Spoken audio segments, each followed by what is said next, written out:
Hello friends, एक बार फिर आपका स्वागत है हमारे यूट्यूब चैनल ऐसे स्टडी पॉइंट पर।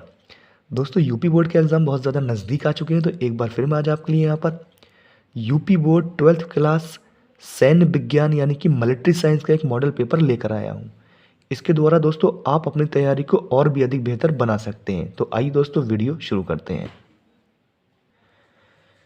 तो दोस्तों सबसे पहले यहाँ पर कुछ निर्देश पढ़ लेते हैं। सबसे पहले यहाँ समय देख लेते हैं। जो समय जो होता है 3 घंटे 15 मिनट का होता है और पूर्णांक जो है इसका 70 नंबर का होता है और इसका 30 नंबर का आपको प्रैक्टिकल मिलता है। यहाँ पर कुछ निर्देश दिए गए हैं, उन्हें देख लेते हैं। सभी प्रश्न अनिवार्य हैं। प्रश्न संख्या 1 से 20 तक बहुविकल्पीय प्रश्न है, यानी दोस्तों इसमें 20 जो प्रश्न होंगे आपको बहुविकल्पीय प्रश्न मिलेंगे और प्रत्येक के लिए 2 अंक निर्धारित किए गए हैं। यानी बहुविकल्पीय प्रश्न आपके 40 नंबर के हो जाते हैं, जो कि बहुत ही ज़्यादा महत्वपूर्ण साबित होने वाले हैं।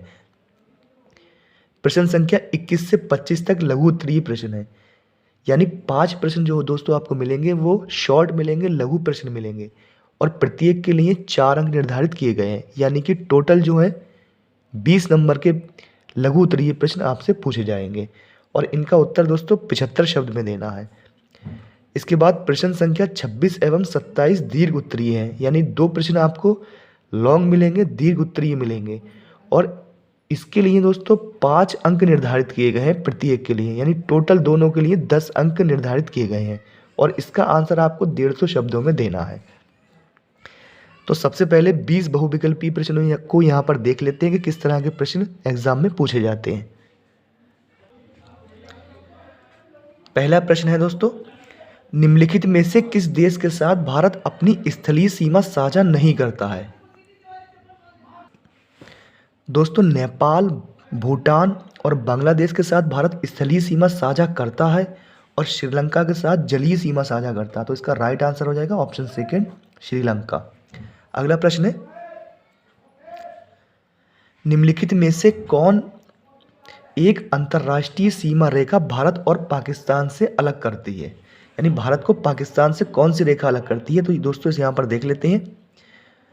मैकमोहन रेखा, तो मैकमोहन रेखा भारत और चीन को अलग करती है।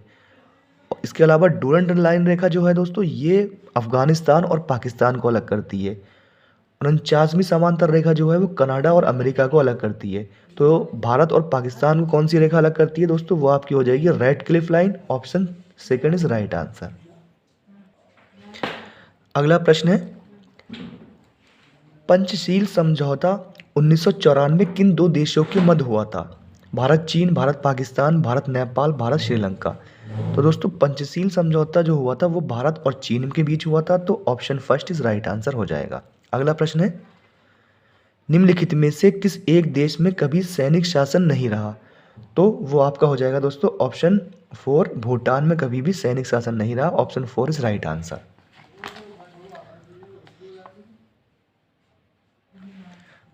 अगला प्रश्न है, सार्क यानी दक्षेस क्या है?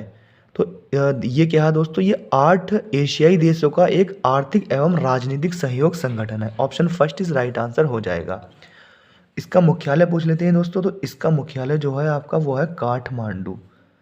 आप ये भी याद कर सकते हैं। और इसकी स्थापना अगर पूछ ले तो 1985 में इसकी स्थापना हुई थी। भारत भी इसका एक सदस्य देश है।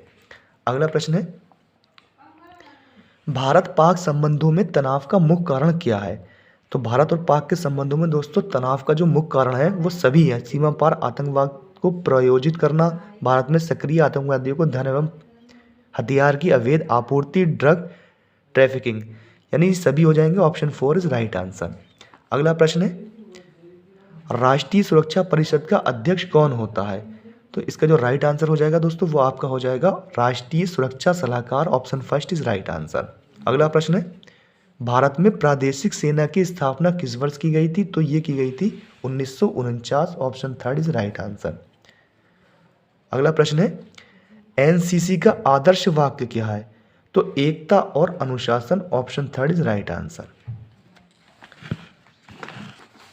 10वां प्रश्न देख लेते हैं, निम्नलिखित में से कौन एक कार्य नागरिक सुरक्षा संगठन का नहीं है? तो नागरिक सुरक्षा संगठन का कार्य नहीं है तो वो हो जाएगा दोस्तों सीमांत क्षेत्रों में सड़कों का निर्माण करना। Option 4 is right answer. अगला प्रश्न है, नेतृत्व क्या है? तो नेतृत्व किसे कहते हैं दोस्तों? किसी समूह या व्यक्ति को दिशा और प्रेरणा के माध्यम से एक निश्चित लक्ष्य की प्राप्ति हेतु मार्गदर्शन करना नेतृत्व कहलाता है। Option third is right answer. अगला प्रश्न है, शिवाजी की युद्ध कला मुख्यतः किस समर तंत्र पर आधारित थी? तो शिवाजी की कला किस पर आधारित थी दोस्तों? छापामार युद्ध पर। Option third is right answer. अगला प्रश्न है, मराठा सेना में अश्वारोही सेना से संबंधित पद था, तो सिल्हेदार था। Option second is right answer. अगला प्रश्न है, राज्य हड़पने की नीति किस गवर्नर जनरल के कार्यकाल में लागू की गई थी? तो ये लॉर्ड डलहौजी के शासनकाल में हुई थी दोस्तों। Option four is right answer. अगला प्रश्न है, भारत का प्रथम स्वतंत्रता संग्राम 1857 कहाँ से आरंभ हुआ था? तो ये दोस्तों मेरठ यानी कि उत्तर प्रदेश से आरंभ हुआ था। Option third is right answer. अगला प्रश्न है, अपनी अविजित कूटनीति, राजनीतिक कौशल, सक्षम प्रशासन एवं राज्य की संप्रभुता की रक्षा हेतु किसे शेर पंजाब के नाम से जाना जाता है? तो ये जाना जाता है दोस्तों Maharaja Ranjit Singh. Option second is right answer. अगला प्रश्न है, निम्नलिखित में से कौन सा एक युद्ध नेफा क्षेत्र यानी वर्तमान में अरुणाचल प्रदेश में भी हुआ था? तो अरुणाचल प्रदेश के पास कौन सा युद्ध हुआ था दोस्तों? वो हुआ था भारत चीन युद्ध हुआ था 1962 में। Option first is right answer. अगला प्रश्न है, नागरिक सुरक्षा अधिनियम किस वर्ष प्रख्यापित हुआ था? तो 1968। Option third is right answer. अगला प्रश्न है, प्लासी की लड़ाई किस वर्ष लड़ी गई थी? तो ये लड़ी गई थी दोस्तों 1757 ईस्वी में। और किसके बीच लड़ी गई थी? बंगाल का नवाब सिराजुद्दौला और अंग्रेज सेना को कौन लीड कर रहा था? रॉबर्ट क्लाइव लीड कर रहे थे। तो उस समय 1757 में युद्ध हुआ था। Option first is right answer. अगला प्रश्न है, भारत पाक युद्ध 1971 कुल कितने दिन चला था? तो ये 14 दिन चला था दोस्तों, और पाकिस्तानी सेना ने सरेंडर कर दिया था। तो option first is right answer हो जाएगा। और 1971 में जो युद्ध चला था दोस्तों ये भारत पाकिस्तान का, उस समय भारत की प्रधानमंत्री इंदिरा गांधी थी। तो ये भी आप इसे याद रख सकते हैं। तो इस तरह से बहुविकल्पी प्रश्न 20 पूरे हो चुके हैं दोस्तों। इसके बाद लघु उत्तरीय प्रश्न देख लेते हैं किस प्रकार पूछे जाते हैं। प्रश्न नंबर 21 है, राष्ट्रीय सुरक्षा के असैनिक तत्व यथा आर्थिक सुरक्षा, पर्यावरण सुरक्षा, खाद्य सुरक्षा एवं साइबर सुरक्षा पर प्रकाश डालिए। अथवा आर्मी रिजर्व क्या है और युद्धकालीन स्थिति में ये भारतीय सशस्त्र सेना का किस प्रकार सहयोग करता है? आप इसमें से एक इसके अथवा में ही पूछा गया दोस्तों, इसमें कोई सा भी आप प्रश्न कर सकते हैं। 21 नंबर प्रश्न यहाँ पर हो जाएगा। 4 नंबर इसके लिए निर्धारित है। अगला है 22 नंबर प्रश्न है, लघु का एनसीसी के उद्देश्यों को लिखिए अथवा नागरिक सुरक्षा संगठन के कार्य लिखिए। इन दोनों में से आपको जो भी याद है आप इसे कर सकते हैं। अगला प्रश्न है, प्रश्न नंबर 23 है, रक्षा की द्वितीय पंक्ति से क्या आशय है तथा कौन से नागरिक सैनिक अर्धसैनिक संगठन इसकी परिभाषा से आच्छादित होते हैं? अथवा नेतृत्व के किन्हीं 4 गुणों की विस्तार से चर्चा कीजिए। अगला प्रश्न है यहाँ पर 24 नंबर है, शिवाजी की नौसेना का संक्षिप्त वर्णन कीजिए अथवा महाराजा रणजीत सिंह द्वारा लागू सैनिक सुधारों की विवेचना कीजिए। 24 प्रश्न अब इसके बाद यहाँ पर देख लेते हैं। शॉर्ट का अंतिम प्रश्न यहाँ पर देख लेते हैं। भारत के प्रथम स्वतंत्रता संग्राम 1857 के राजनीतिक कारणों का उद्देश्य ज्ञात कीजिए अथवा भारत पाक युद्ध 1971 में भारत की जीत के किन्हीं 2 कारणों का उल्लेख कीजिए। तो इस तरह से यहाँ पर दोस्तों ये 5 जो है शॉर्ट क्वेश्चन यहाँ पर आपके हो चुके हैं, जो कि आप इसके लिए 20 नंबर निर्धारित किए गए हैं।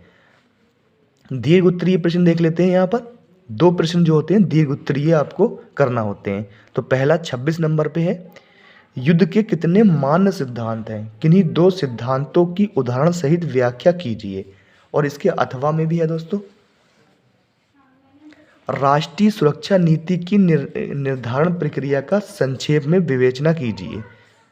और 27वां नंबर की क्वेश्चन है, वे कौन से आधार हैं जिससे ये सिद्ध हो सके कि 1857 की घटना मात्र एक सिपाही विद्रोह नहीं बल्कि एक ऐसी जनक्रांति थी जिसे भारत का प्रथम स्वतंत्रता संग्राम के रूप में जाना जाता है? अथवा देश के प्रमुख युवा संगठन के रूप में चरित्र निर्माण, समाज सेवा का आदर्श तथा समर्पित युवा शक्ति के निर्माण में एनसीसी की भूमिका लिखिए।